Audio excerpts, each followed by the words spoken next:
So good morning, everyone. Kawati kay tawa haupa tu shano me kutu tuwetsa eshte kohayahano eshrashka washti.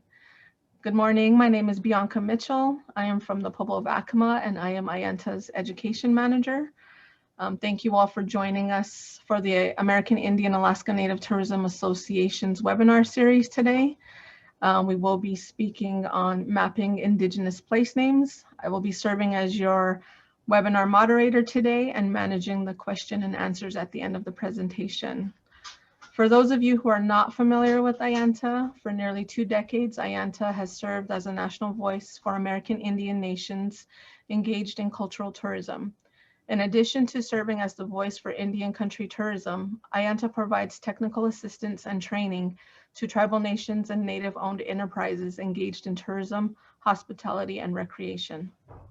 AIANTA's mission is to define, introduce, grow, and sustain American Indian, Alaska Native, and Native Hawaiian tourism that honors traditions and values. Our educational offerings include the Go International virtual conference, which will be taking place next week, April 21st and 22nd.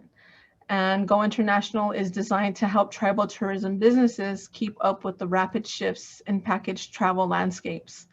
Go International features expert speakers and hands-on presentations that will guide tribal enterprises and businesses in conceptualizing and developing their tourism products and promoting them to tour operators, wholesalers, and domestic and international group travelers. You may register today at aianta.org/go-international on our AIANTA website. We also provide educational opportunities through our American Indian Tourism Conference, or AITC. This year's 2021 AITC will be held in Fort McDowell, Arizona at the Wecopa Casino Resort on October 25th through the 28th. Please visit our aianta.org to learn more about our educational program offerings and also to get more information on our AITC at aianta.org/AITC. This year will be our 23rd annual conference, and it will be in person, so please join us. Again, thank you for joining us this morning. And before we get started with the Mapping Indigenous Place Names webinar, I want to bring up some poll questions for you all. So if you can take a look and answer these questions, we have 3 for you. Number 1, are you currently mapping Indigenous place names? Number 2, which AIANTA region do you represent?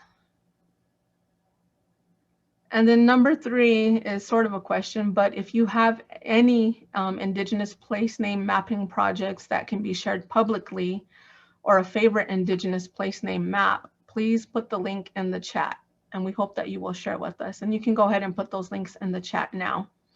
So we'll go ahead and give it a few more seconds here to let everyone take a look at these poll questions and answer. We got about 64% who are thinking about putting a place, mapping Indigenous place names together. We'll give it a couple of seconds here before I end the polling. We still have some of them coming in. But it's great to have you all here today. Again, thank you for joining AIANTA in our webinar series. If you haven't had a chance, please do visit our webinar webpage at aianta.org, and you can view the past webinar sessions that we have up on our website. I'm going to go ahead and end the polling right now, and I will share the results with you. So I'm sharing the results, and about 75% are thinking about the Mapping Indigenous Place Names project. And we have 28% in the lead who represent the Eastern AIANTA region. Thank you all again for joining us. And we have 7% that have mapping projects that they can share with us. So yes, definitely put those in the chat. Thank you all. So right now I'm going to go ahead and introduce our partnership with the MPS. We have Naomi Taurus. And Naomi is the superintendent of the Wambatisa de Anza National Historic Trail. She is a conservation professional with more than 25 years of experience working to help communities form deep person connections with their environment and heritage. Prior to becoming the superintendent of the Anza Trail, she was the chief of interpretation at 4 national parks in the San Francisco East Bay, was the community outreach specialist at Golden Gate National Recreation Area, and the MPS partner in development of the Chrissy Field Center. A native of El Paso, Texas, she holds a bachelor's degree in anthropology from Rice University. Welcome, Naomi. Thank you, Bianca. I'm so pleased to be working with AIANTA to share the stories of the tribes along the Anza Trail. This is part of a big project where more than a year ago, the Anza Trail and AIANTA embarked on this collaborative project to develop both a tribal travel guide along the Anza Trail and also a map that identifies the sites and the locations around along the route in the native languages. And I'm so pleased to be hearing about it today. You see the map of the trail. So an important part of this project are webinars like these to raise awareness and to chronicle the stories of tribes located on or near the Anza Trail. A little bit about the Anza Trail. It's the Wambatisa de Anza National Historic Trail, and it's one of 30 national scenic and historic trails in the United States. The Anza Trail commemorates the route taken by Spanish colonists led by Juan Bautista de Anza in 1775, 1776. And the route begins, I don't know if you can tell by the image, but it begins in the state of what is now Sonora, Mexico, and it enters into the US in Nogales, Arizona. And the goal of the expedition was to establish colonial Spain's northernmost presidio, which is a fort, the Presidio of San Francisco. It was a colonizing expedition where there were 240 men, women, and children who traveled this route from Sonora to San Francisco, causing really significant change in this movement to the north during that time period. The Wambatisa de Anza National Historic Trail runs 1,200 miles in the United States, beginning in Nogales, and it passes through many tribal lands and many distinct and beautiful landscapes. We were just talking about the Sonoran Desert and how beautiful that is in southern Arizona and the state of Sonora. But many of those places have natural features that were once and continue to be important to Native peoples who live in the area. And as we all know, like being able to refer to a place in your language, there's great power in that. This project, in partnership with AIANTA, is working to tell the Native part of the story, both historically, but most importantly, we want to share what tribes along the route offer visitors today. The richness of culture, of heritage, and of course now our ability to view these places and lands through a different lens than what you mostly used to refer to. And most importantly, the names of the places in the language of Native peoples. Because it's, when you begin to look at a place and understand a place through different lenses, it makes for a much richer understanding of these places. So it's my pleasure to join and hear about the project today with Dr. Margaret Pierce and Carol Dana, and I hope to learn more about the names and places of the trail and the histories that they carry. Thank you, Naomi. And at this time, I want to introduce Margaret Pierce, a cartographer from Citizen Potawatomi Nation. Margaret is a tribal member, and before dedicating herself to cartographic design full-time, she was a faculty member at Humboldt State University, Ohio University, and the University of Kansas with a PhD in geography from Clark University. She lives in Penobscot territory at Catawamkeg Rhode Island, Maine. You can find her at studio1to1.net. And also Carol Dana is with us today. She's a language master from Penobscot Nation. She is a mother of 6 children and grandmother of 14 grandchildren. She is a language master for Penobscot Nation. She spends her time teaching language, writing, doing crafts, spending time with her grandchildren, basket making, and walking her dog. His name is Jajakinam, my soul meaning. She tells traditional stories. She is the author of 2 poetry books. One of them is When No One Is Looking, and the other is Return to Spirit and Other Musings, both published by Bowman Books. Carol also researched and collaborated on Still They Remember Me, Penobscot Transformer Tales, Volume 1 with Margot Lukens and Connor Quinn. And at this time, I'd like to welcome Margaret and Carol. And I'm gonna go ahead and share the screen with you, or stop sharing and give you the control, Margaret. Language, Bianca. Carol, do you want to begin? You're on mute. Carol, you're on mute. Okay. Willis Buzzway. Louisi Galaldani, Nujayao, Al Nabi Menahan, Pagodam Pagumk. I would talk about some of my favorite place names, and one being Aga Sotig, which was Stepping Ashore place Margaret and I visited near Cape Jellison, and it's where the tribes came down the rivers to the ocean, which was the annual event. And they all stepped ashore at this place where they would leave word of what clan they were, how many were in the party, and where they were. Whoops.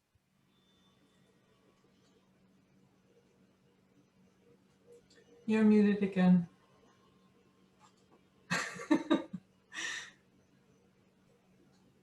Did you get any of that about the Agasa Hotig? A little bit. You want to say a little bit more? Yes, and I'm back on mute. Mute. Oh. Huh.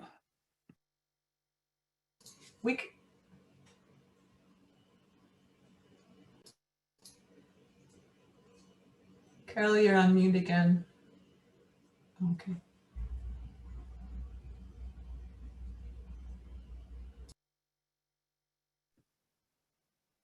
That's it. That's. Click it one more time, Carol. There you go. One more time.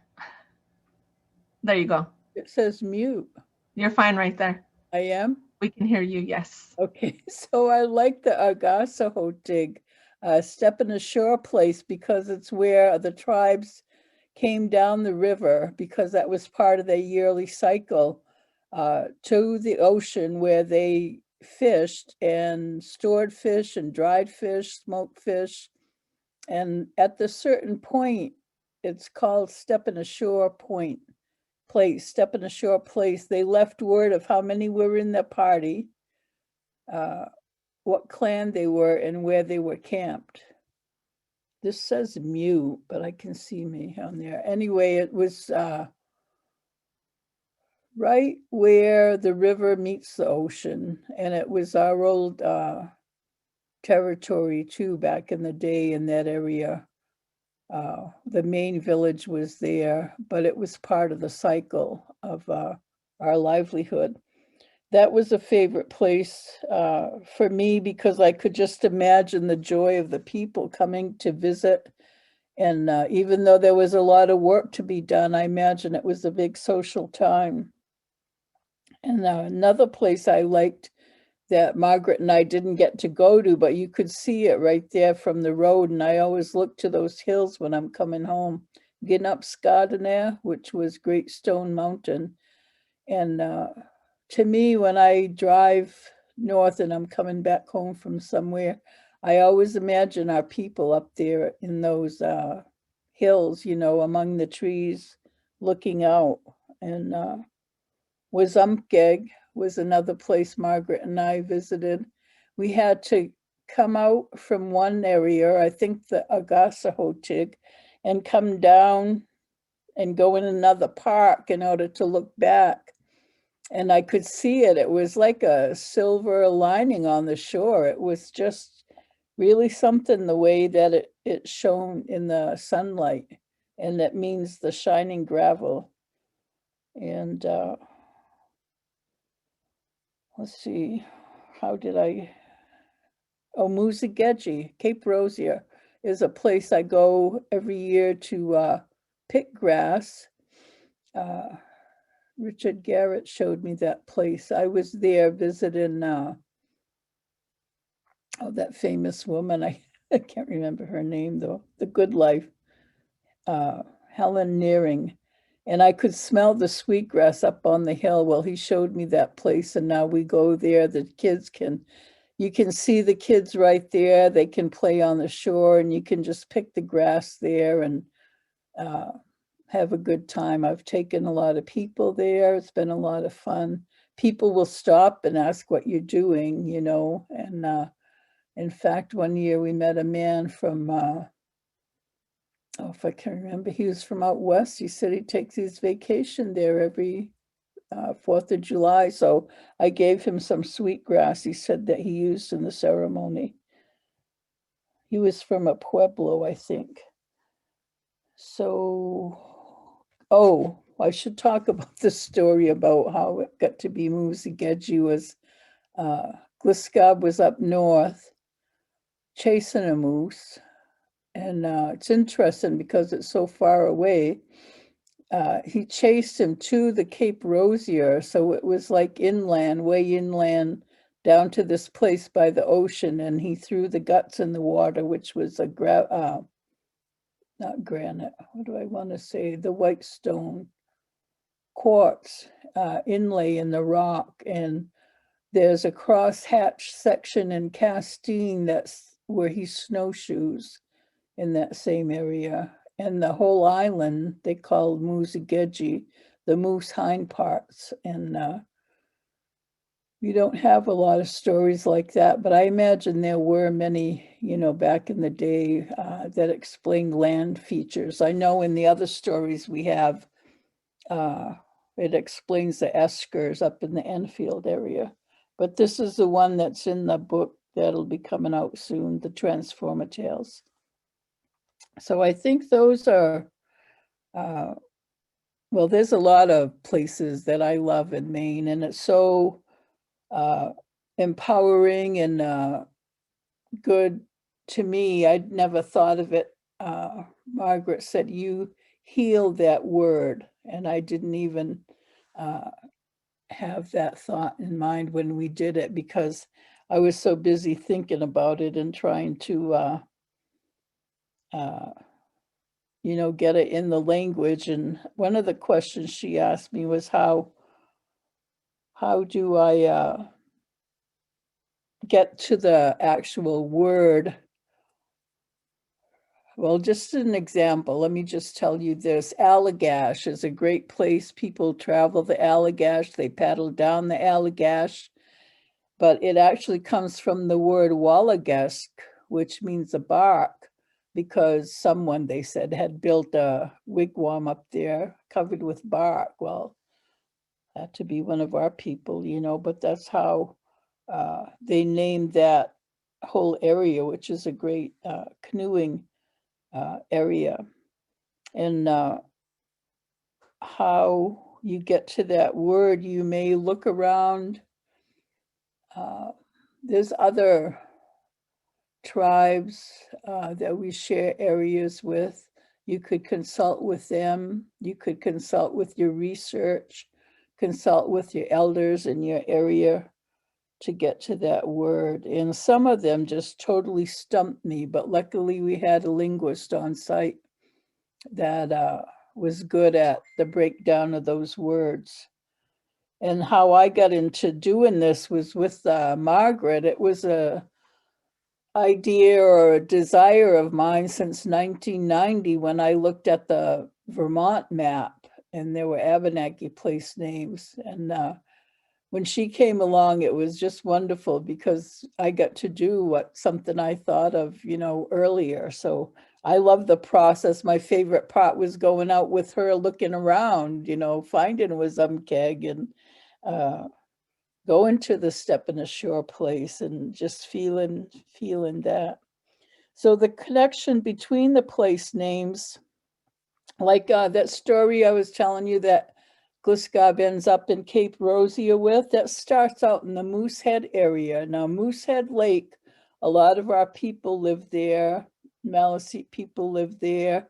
And it was really a special place because Mount Kineo, that's in the lake, had rhyolite, which was flint that all our people needed. And even if there were people that were, tiffin with each other, like Mohawk people were there, our people were there, other tribes were there, there was peace because they all wanted the same thing.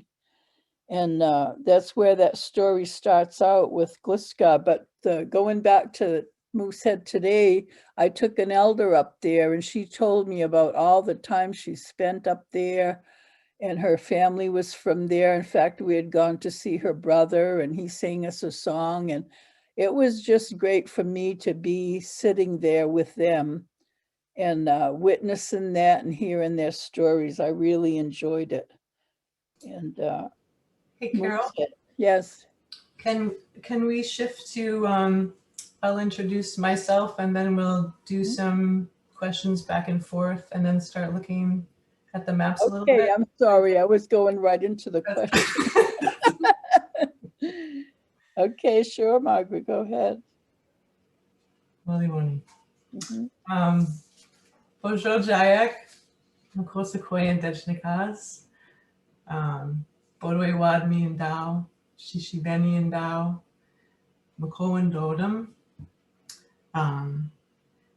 Mina Nemezo Donic Burnett. Burnett Nemezo Donic. Gasko Sago and Dochpia. Mina Gadawam Keg. Data. I'm Margaret Pierce. I'm citizen Potawatomi. I grew up on Seneca territory at the place called At the Waterfall for Rochester, New York. And I now have the privilege to live on Banawapshkek territory at the place called At the Landing Place, or otherwise called Rockland, Maine. Miigwech Sherry Bowman and Bianca Mitchell and Naomi Taurus for inviting us here and for hosting us today. And I also want to say miigwech to everyone at AIANTA, Sherry Rupert, Hannah Peterson, Monica Poling, Gail Chahak, Steve Larice, Amy Meeks, everyone I haven't met yet. It's a pleasure working with you. I'm really excited that everyone here is, or that so many of you are working on Indigenous place name programs, and excited that there's a lot being shared in the chat. And please take advantage and reach out and advertise as much as you want about your place name mapping programs. It seems like a great opportunity. So for us all to learn about each other's work. What I appreciate about Carol, what you, how you started us out is before we start looking at maps of Indigenous place names, simply talking about the names and listening to memories and experiences about the names, because traditionally that's how we learn them, by listening to the words and their meanings and imagining the places they describe and making those word pictures in our mind that are the basis of our geographical memory. So it feels important to start that way before going to a kind of a graphic map, because place names themselves are a traditional genre of our traditional cartographic traditions. Place names work as mapping, and it's important to remember and honor that, I feel, as we do our work together.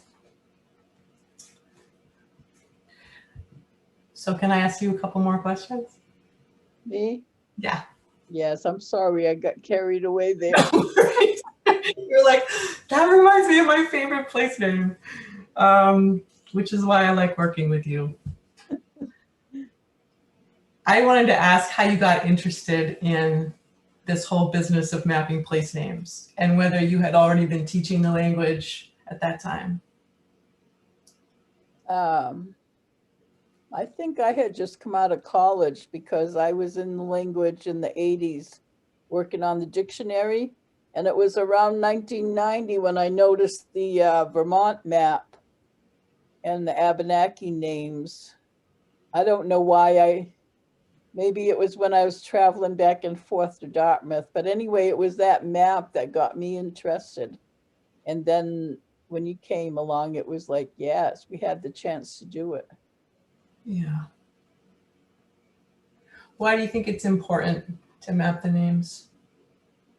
Well, I think because it's a history of the land, you know, pre-contact. People need to be aware that these are indigenous places, and, you know, our people had been there. I just want to say as an aside, what helped me too was, you had mentioned our process in the beginning. We went to research, and I remember reading a lot from, I think, Lucius Hubbard, but his informant was a Ketchum.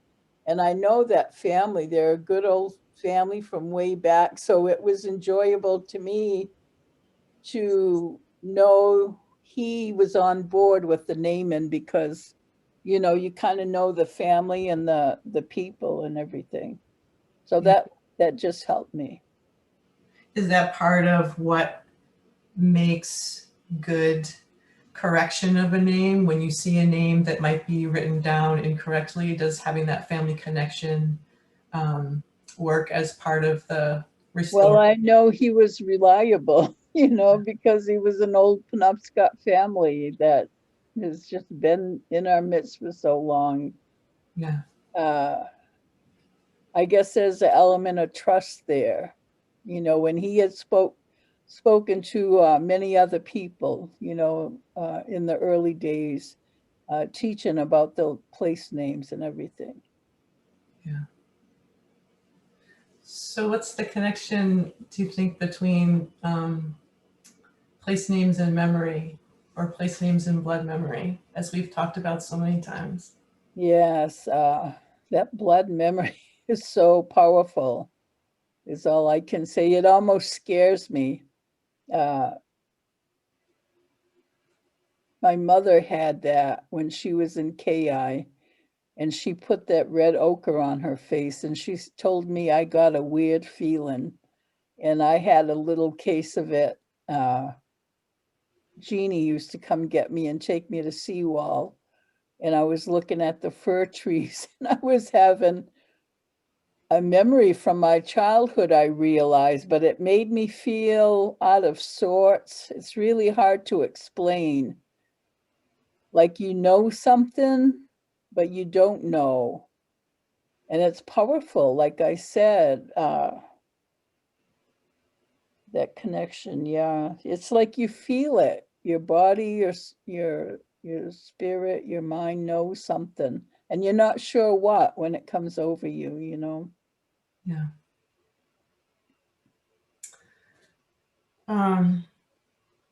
Should we look at some maps? Yeah. Right. Well, before I start sharing my screen, actually, I'll just show, I have actual maps physically in the room. And I wanted to show these because before we look at things digitally, I'm a print cartographer, and it feels like a very important dimension of the work. So the map, the first one I'm going to show, On my screen is this map that Carol and I worked on together with another group of people, James Francis, the tribal historian at Penobscot Nation, Gabe Paul, the other language master, and Connor Quinn, linguist and Penobscot speaker. And it's a map, just to show you before we go, it's a map and that folds down. It's really big, 40 inches by 57, and it has a little gazetteer that goes with it. So it's double-sided gazetteer to go with a double-sided map. Another one I want to show you that we're going to look at pictures of is the Penobscot language signage plan and implementation that we worked on together at the University of Maine, the campus. This is the report, and I put the report in the resources for this webinar. And the third project is this map, Coming Home, which is more designed as a poster rather than something to take on the trail. And this was a whole different other kind of project, which is Canada all in Indigenous place names. So let me go to the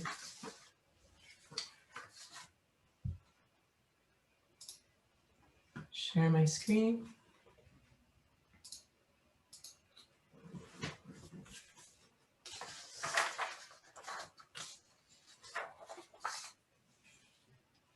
So the purpose of this map that we did together at Penobscot Cultural and Historic Preservation was to build on what everyone had already been doing in that department to map their place names.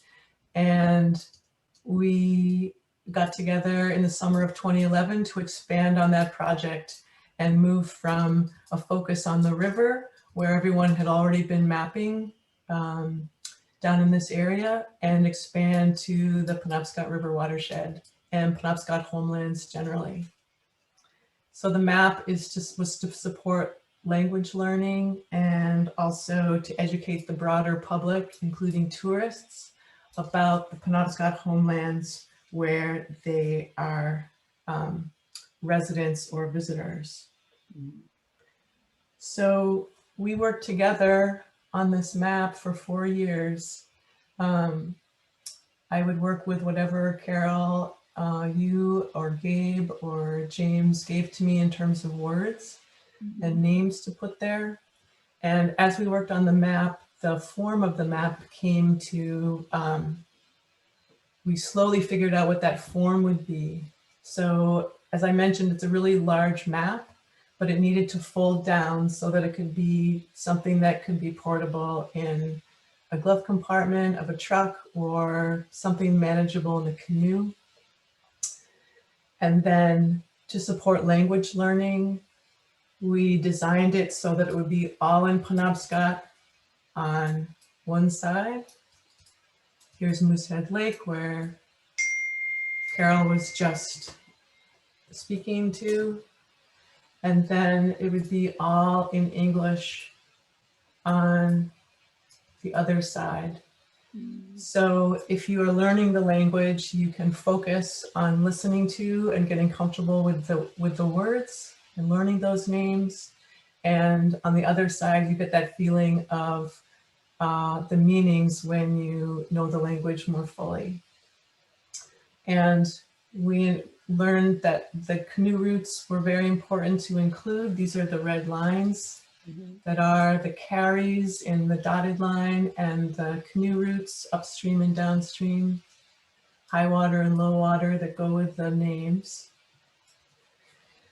And then in the green are the stories that connect the names. These are the Gluskabe stories that Carol was just speaking about. And Gluskabe and his adventures, part of his adventures result in land formations, and those land formations are named for scenes in those stories. So you learn the local landscape as you learn the stories. Carol, did you want to make another comment about this? Anything about this map? You're reading my mind. There may be various stories about an area too, you know, that are similar, but maybe a little bit different is all I was thinking about in regards to that area. You know, and we may have lost a lot, you know, because of our place and time here. I'm sure there was more to it than what we see here, in fact, you know. Yeah. Down at the bay is this place that Carol was speaking to in the beginning when you were immediately speaking to your favorite places. Here's the stepping ashore place, the short carry and the clam place. And for those of you who are listening or watching, we went down there because we were looking for this place name. Let's go down there. That didn't seem to make sense, that we found in Fanny Harding X. Storm's work. Wasamkam? Wasawamkeg. Wasawamkeg. And she placed it on Sears Island here, which made no sense because knowing that it meant the shining gravel and this is a rocky island, it didn't seem to fit there. But it was through visiting and through listening to those place names and Carol figuring it out. So obvious. I'm laughing because on our visits, it was usually me with I was usually buried in my notebook and Carol is usually noticing what's very obviously in front of our noses when we're trying to solve the place name. So that has been fantastic. Shall I move on from that? Did you want to say something else, Carol, about the map? Oh, just that it was most enjoyable for me as a language person and being there. I was reading the land and I've seen another tribal member do that when I took them picking sweetgrass and I could pick up on what they were doing. I don't know if he's doing it as an Indigenous person or ex-military, but we were looking this place over and I said, oh yeah, would be easier to go up that way, you know, to get back to the road. He said, that's just what I was thinking. The same way you'd read a river in the canoe, right? So it's all connected. Place names are puzzles. And one reason why I feel like they're important to map is because mapping allows us to ruminate on those puzzles. And as we work on them and map them and use the maps and revise them, those relationships with the land and with each other come forward. Yes. I feel like that's really at the heart of that work. Yes. How about I switch then to thinking about this signage. So you may not immediately think of Indigenous language signage as a kind of mapping, but I would argue that Indigenous language signage is actually a more traditional form of Indigenous place name mapping because we are placing those names on the land and they are meant to be visited and activated the same as or mirroring that relationship we have with Indigenous place names. So back in 2018, that place name map was a kind of a stepping stone into that work. Darren Ranco, as the chair of Native American programs at University of Maine, he led us, our place name map team, James Francis, Gabe Paul, Carol and I, and two students, Claudia Cummings and Chantel Neptune, Wabanaki students at UMaine, to create a plan for Indigenous signage across the campus. The background to that is that University of Maine occupies Penobscot land and is 5 miles from Penobscot Nation tribal headquarters. And despite that, the relationship between the university and the Indigenous community has been poor, has been fraught in the past. Penobscot and other Wabanaki students have not had positive experiences as students and employees of that institution. And those experiences have ranged from verbal racism to physical violence. And so as part of the drive to change that, the Penobscot Nation and the University of Maine President's Office had been entering into conversations about how to change, and culminating in a memorandum of understanding in 2018. So this plan for language signage is part of that conversation. So we wanted to address that invisibility of Indigenous people and history and languages at UMaine. We wanted to raise awareness and recognition for Indigenous landscapes and places so people would understand where they fit in that Penobscot homeland, and to support the retention of Indigenous employees and Indigenous students, and so they would know they were valued as part of that UMaine community as a whole. So to do that work, we researched other Indigenous signage programs in North America. And then Carol and I walked around the campus together, and we marked the places where we saw a need for signage.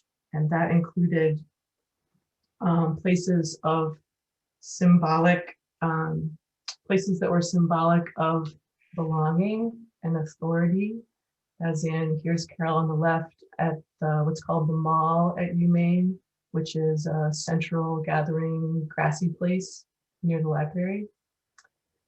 And it also included going to places symbolic of safety and refuge on campus. And I include this picture of Carol at the Rose Garden. You forgot my screaming place in the woods when I got angry at the professors. And the place where you can go and just vent. Venting. I don't think we have a sign for vent. Vent and bend. That's what we need. That's so true. I need one of those. Yeah. So those two places I just showed you, there is no signage there for the mall and for the Rose Garden. We created a plan that has for about 50 signs across campus, and there's about half of those are up now. Some of the signs are conceptual. Again, we have them clearly delineating places that are central to community life. We made a new sign for just about every road sign. Sometimes they're correcting the name. So for example, if you look at Schoodic, these place names Schoodic and Allagash on the right, those are anglicized versions of Penobscot names. Yeah. So those are corrected. And then some of them are conceptually corrected. And then the last part of that plan was to include some way of raising awareness for understanding the land in a Wabanaki way. So on the east, south, west, and north sides of the campus, those concepts are written in Passamaquoddy, Maliseet, Penobscot, and Mi'kmaq names. So Nice. awesome, Margaret. What are we going to do next? I know. Well, there's still more of those signs that have to go up. And I see we're running out of time, so I'm just going to fly through this one quickly. This third project, the reason I wanted to show three was to show that there isn't one way to map Indigenous place names. There are so many ways and reasons in different contexts. So this map was a commission from the Canadian American Center and Stephen Hornsby at the University of Maine. And the purpose was to respond to Canada 150, which, if you recall, was in 2017, the Canadian celebration of Canadian Confederation, which for First Nations was no celebration, and in fact was toxic to the truth and reconciliation process that was ostensibly underway at that time. So the map is, the purpose was to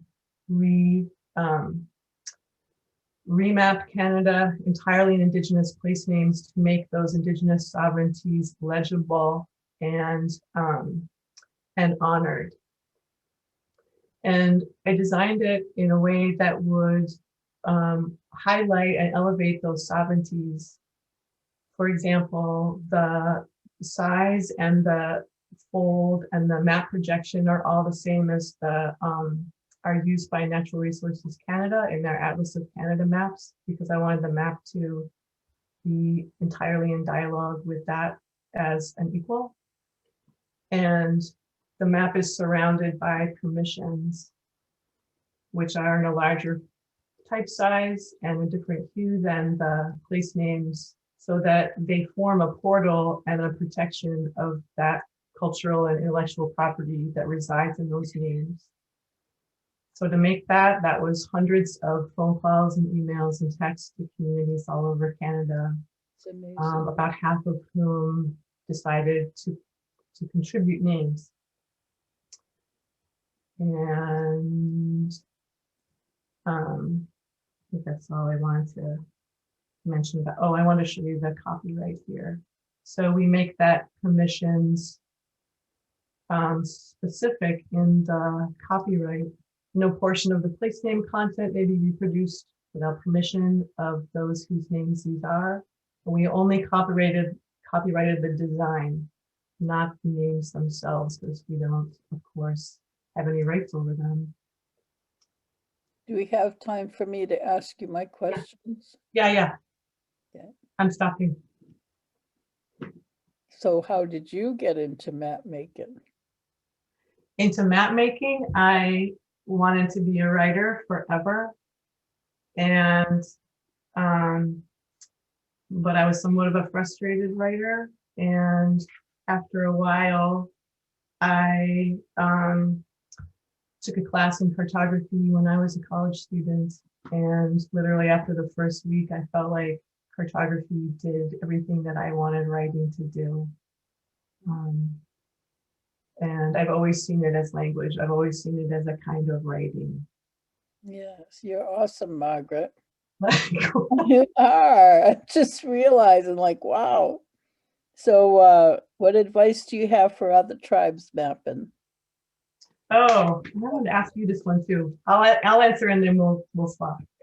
I would advise, for those of you who are thinking of starting this project, to map for yourselves first before mapping Indigenous place names for the public, because as you work, stuff's going to come up, what the names mean, how to spell them, if stories are part of them, which stories can be shared, which are appropriate to share, who can speak to which names, and that's a lot to be working on. That's a lot of decisions to make while also having to mediate working publicly. So I would advise working internally first.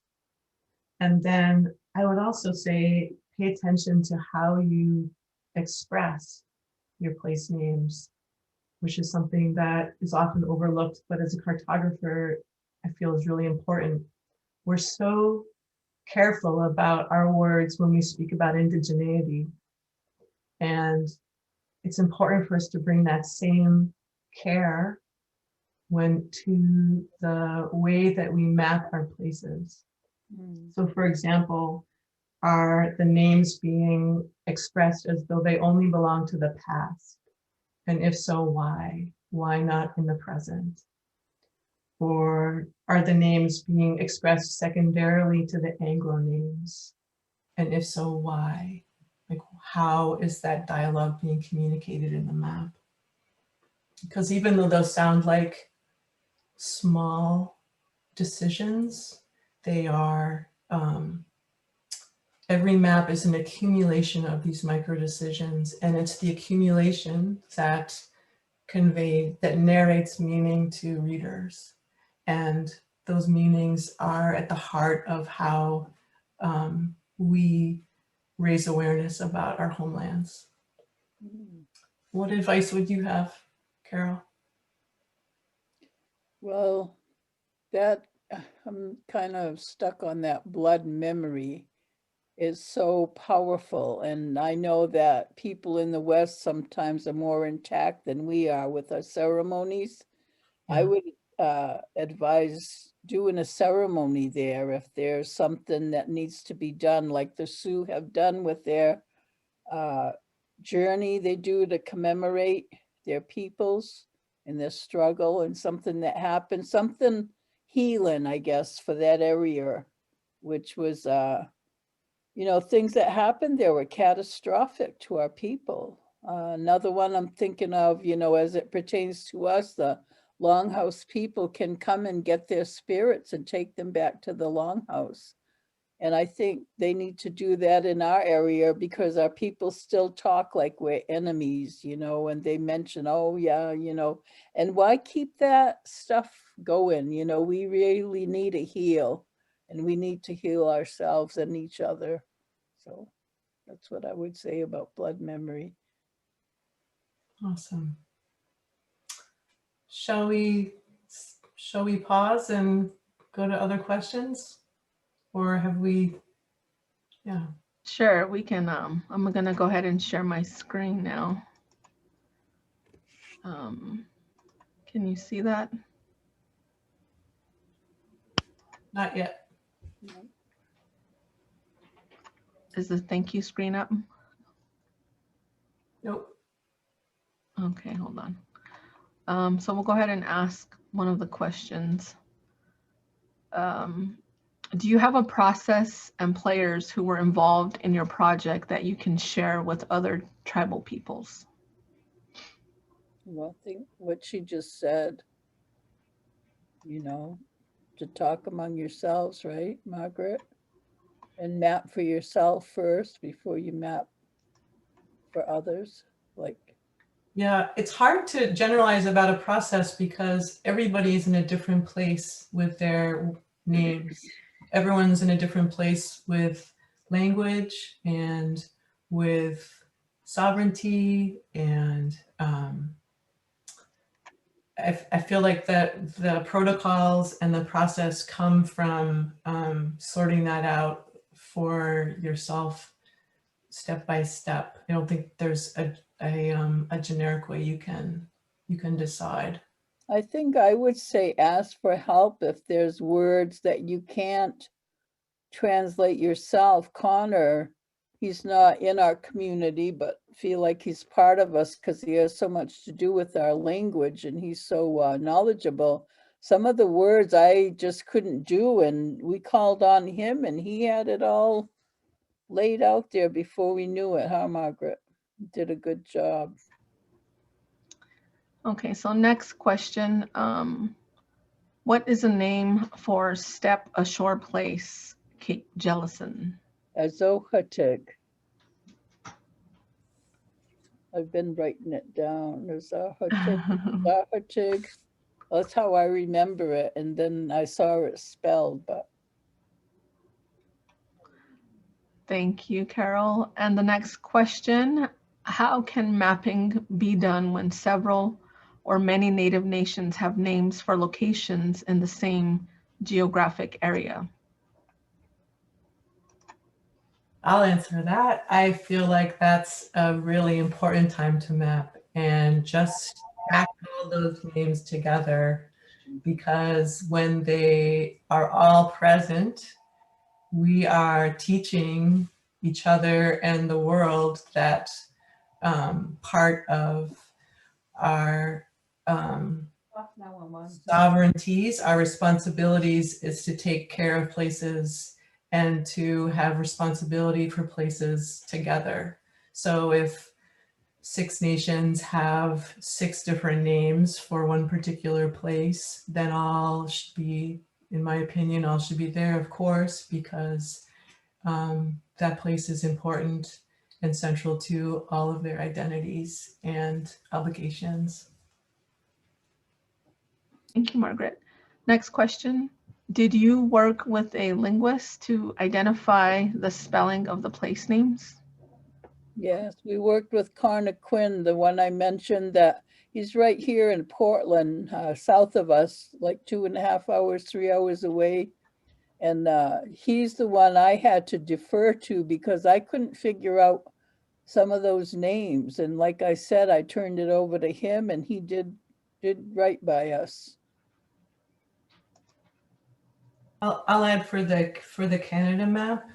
One lesson I learned on that map was to honor spellings as they are practiced locally, because sometimes elders learn to spell in a different way than the next generation, or sometimes there are languages that are spoken broadly across many different nations, but the spellings are different because they come out of different language programs. So it's really important to be respectful of how spellings are practiced locally and honor them in the map. Okay, we have another question from Derek. So cool, awesome execution. I may have missed it, but have you paired the map with audio that can explain pronunciation, expand on notes, stories, etc.?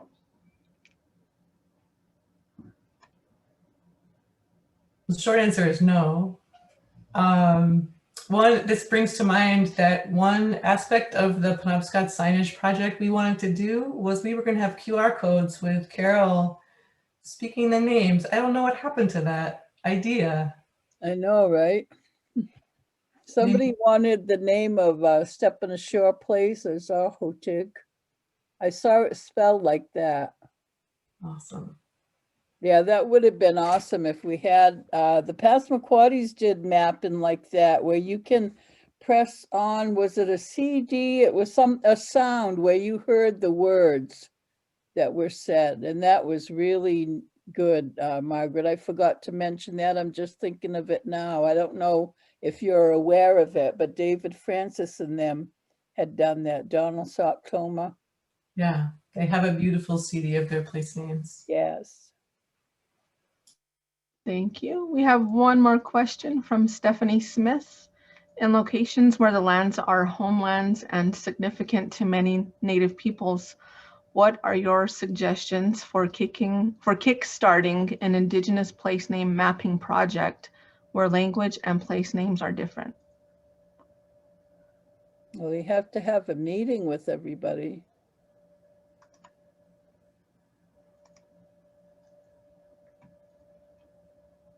Yeah, bringing together all of the language keepers in that area and asking people beginning to ask people their thoughts about if they think that's a good idea, and if so, how they would want to see it happen, because people are going to have different ideas about what to do, and sometimes deciding on a common purpose, like the map is going to be for language learning, or the map is going to be only in support of this particular land dispute, that will help kind of focus people and bring people together, I think.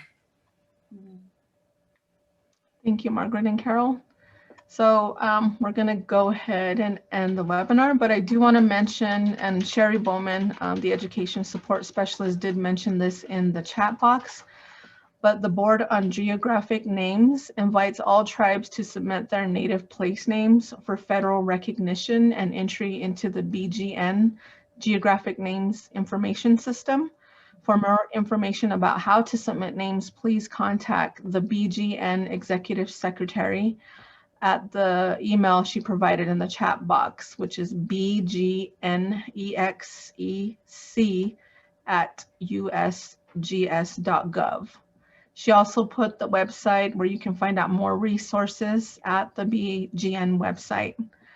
And I just want to thank Carol, Margaret, and Naomi for today's presentation. Once again, thank you for taking the time to join us here at AIANTA for this mapping Indigenous place names, a very important project, and it's very important work that you all do. So thank you for joining us today. And we will be, the webinar is recorded. Once we have uploaded to our YouTube page, we will also upload to our website. And you will have the link in an email by the end of this week to all the registrants of this webinar session. And any questions that we have not answered will be answered offline. We will send the information to Margaret and Carol and Naomi, and they will be able to answer those questions offline. We will send them your email addresses. And again, thank you for joining us. You can view our past recorded webinar series on our aianta.org page. And if you have not become a member yet or signed up for our newsletter, please do so at www.aianta.org. Again, thank you all for joining us today, and have a good afternoon. Thank you. Bye-bye.